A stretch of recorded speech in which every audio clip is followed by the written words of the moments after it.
Good morning. I'm meteorologist Dave Epstein. It's Tuesday, the 9th of June. Let's get to that weather wisdom for today. Today's sponsor is Volante Farms. Volante Farms in Needham for all your garden needs.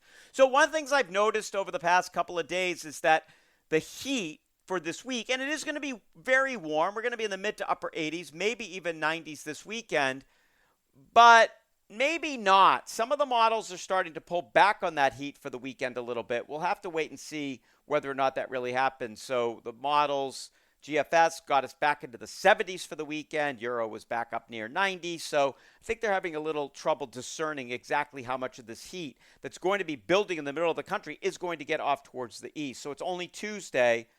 We'll take another look at it over the weekend. Now, I am going to be traveling this week. So these weather wisdoms may be a little bit off in terms of timing, and the audio quality may be a little bit different. I'm going to try to do them not like when I went away in late winter.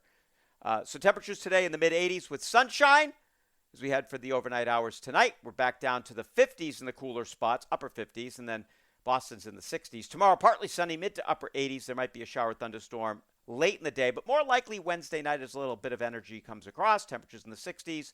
Thursday, 85 to 90, maybe a shower thunderstorm. Friday, partly sunny, 80s. And then right now, the weekend looks mostly sunny and warm to very warm. We'll have to, again, see just how much of that heat does get in here. Could be up near 90, but I don't want you to plan on the 90 100% just yet.